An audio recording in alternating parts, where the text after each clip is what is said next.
Hey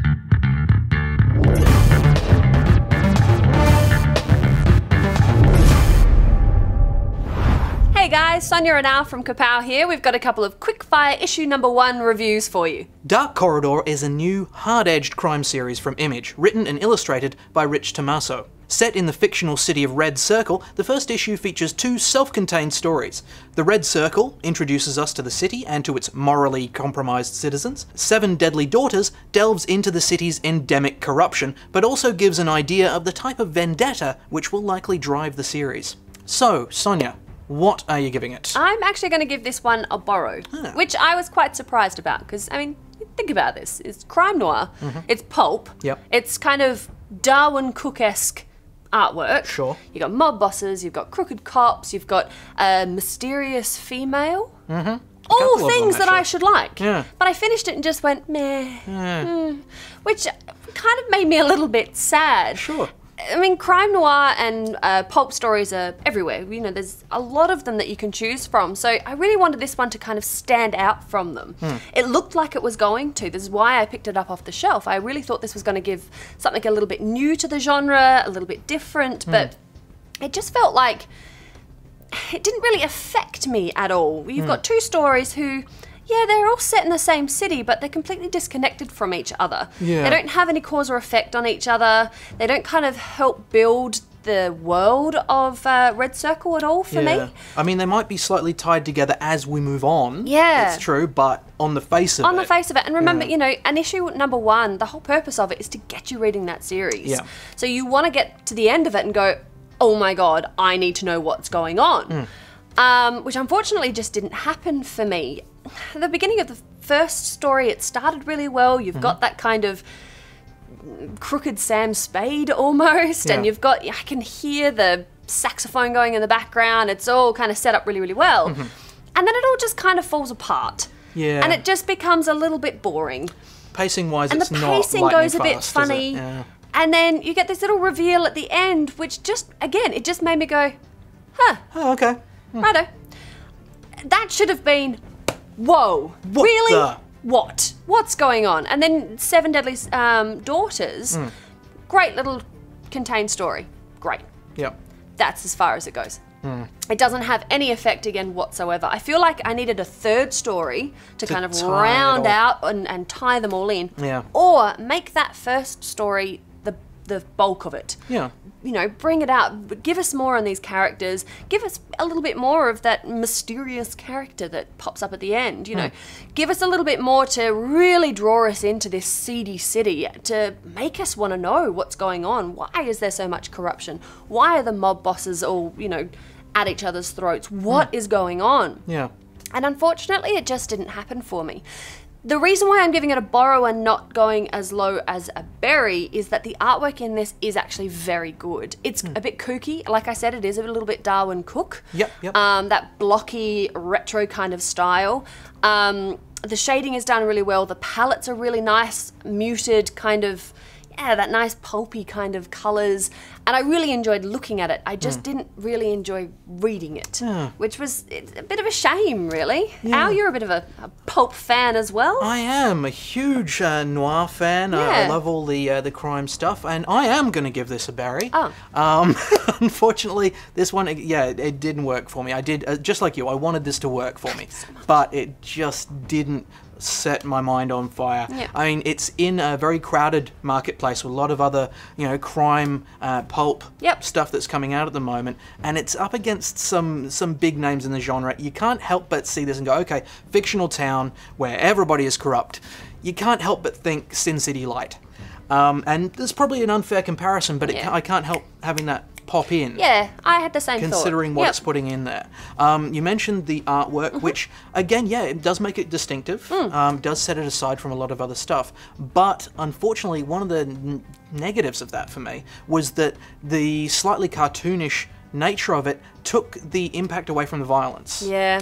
Whenever there was something really violent happened, it just didn't seem that bad because it was slightly cartoonish. Yeah, it's again that thing, it just doesn't affect. Yeah. It just kind of skates. It didn't have the impact. It stayed up top. It didn't delve. Yeah, sure. And again, possibly that's an issue with how it was set up, and then the little, the little snappy bits at the end. Yep. You feel like, are these characters that I spent the bulk of this story with even going to show up again? Exactly. And that's unfortunate when you're looking at the first one of a new series, an ongoing series. So that, again, that felt like it was a lack of a hook there. So unfortunately this one, it just didn't roll for me.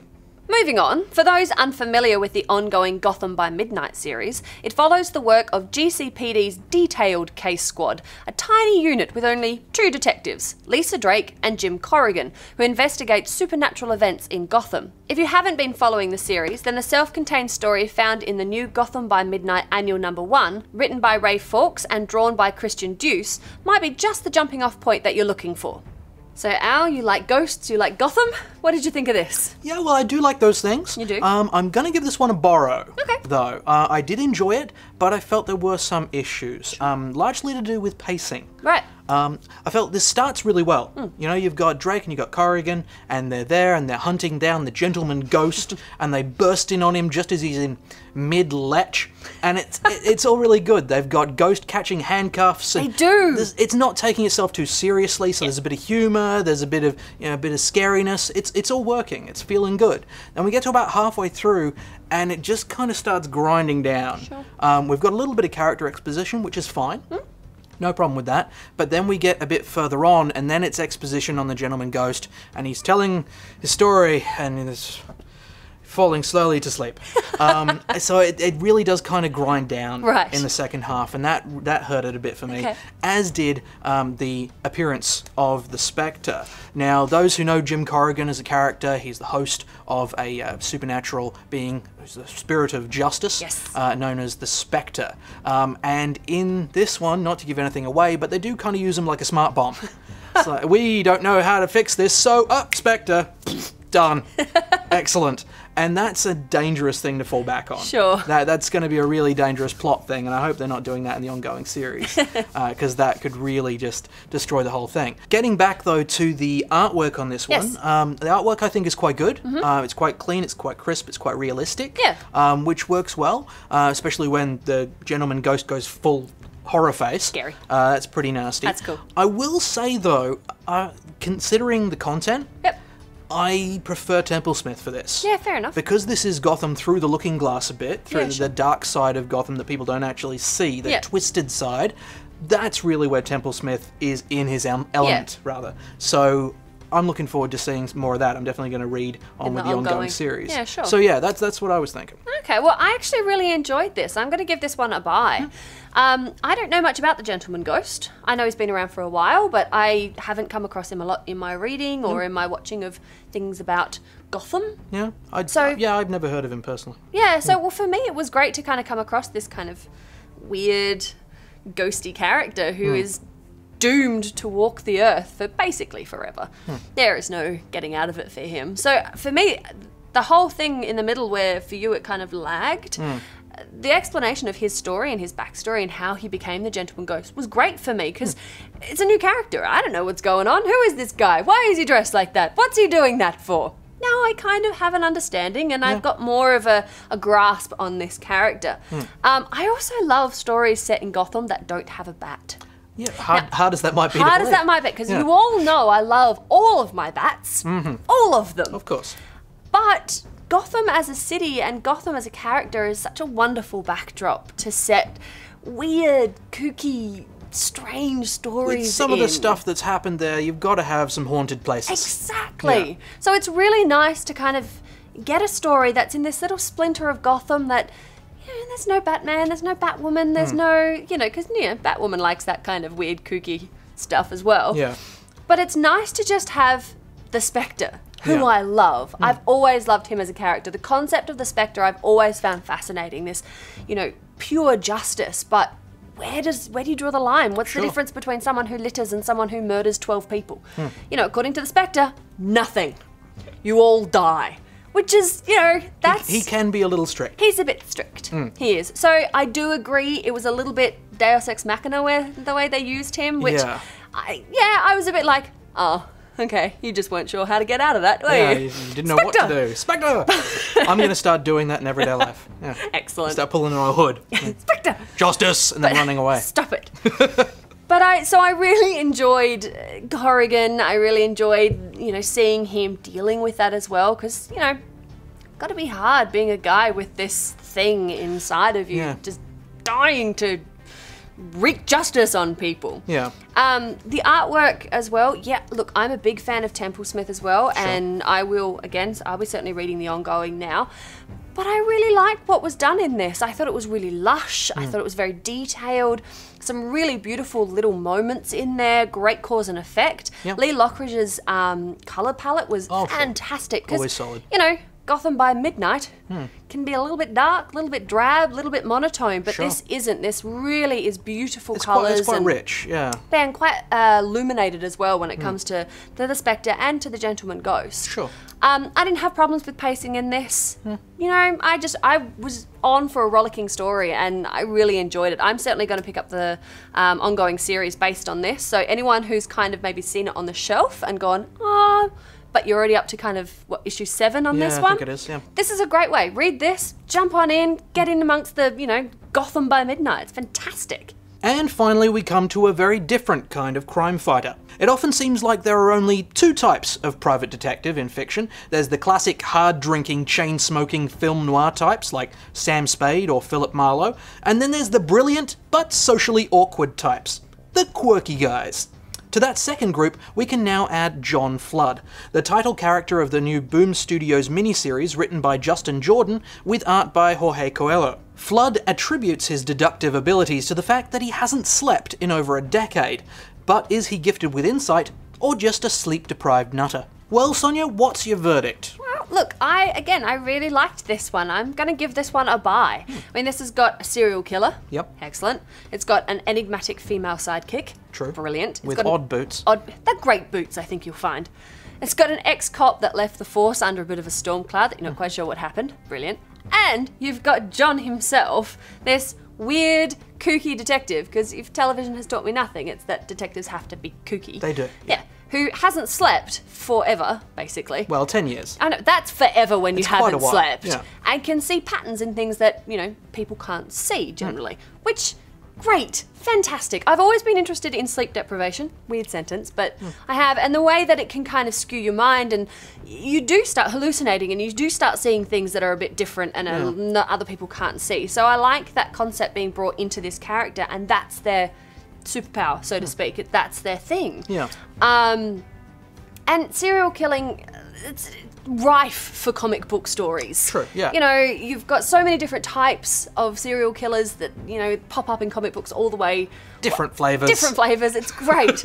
And I like this particular one that's in here because he's not some big unknown bogeyman in the back. No, there he is. He's killed people. He's this big dude stabbing people. Yeah. So there's no... Completely unprovoked. That's... Exactly. Seemingly. That's great because you don't have that kind of boogie monster hiding behind he's there. The purpose of it is to find out how John... Because the way this book starts, something's gone down. Yeah. So, how John has ended up in this, in cuffs, in police... Custody. Did he find the serial killer?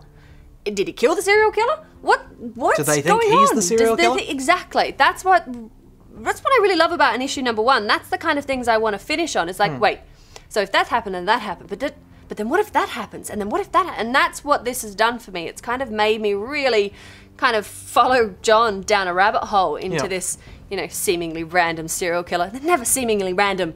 They're always a purpose. Art style is great. It's a little left of center. You do get one panel where you get to see the way that John sees the world, which is really great. Do I want to see more of that? Yeah, of course I do. That's why I'm going to pick up issue number 2. I don't want to be over exposed to it though, because then I think it'll start losing its effectiveness. You start just going, oh yeah, it's just John seeing weird stuff because he doesn't sleep. Whereas if it's kept to small, concise bursts, I think that's going to kind of help propel you through his life. And then you've got all these other mysteries about the characters and where they've come from and why is Lita leaving? Why did Barry leave the Force? why is that guy killing people? That's the main thing I want to know. Why is he killing people? So I really enjoyed this. It's done what an issue 1 should do.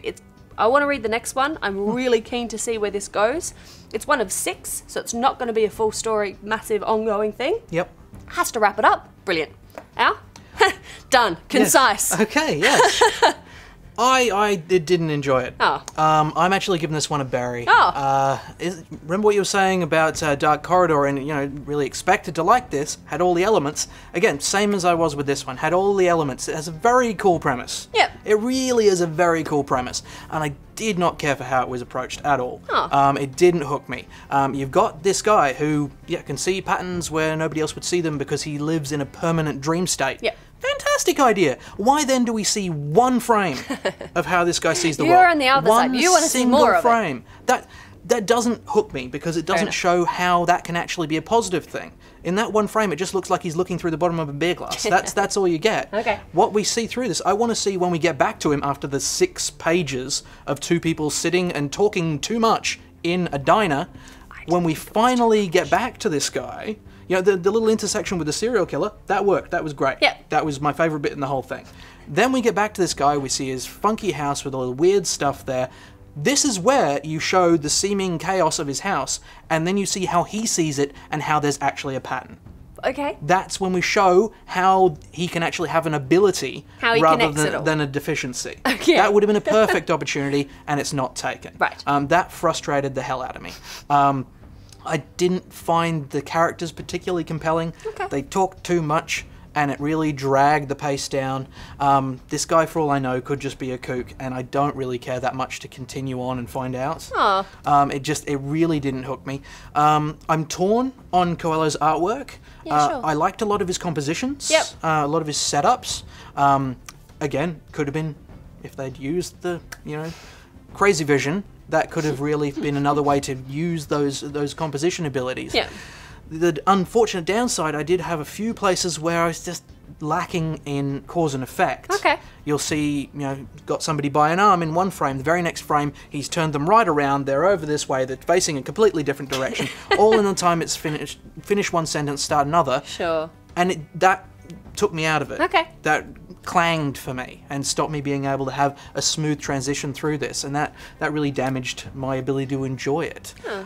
So look, I felt like this was a fantastic idea that was unfortunately poorly executed. Oh, that's a shame. Yeah, I'm not going to keep on this one. Fair enough. Well, that's just a couple of issue number 1s that we've picked up. We'd love to hear what you've picked up. Let us know in the comments.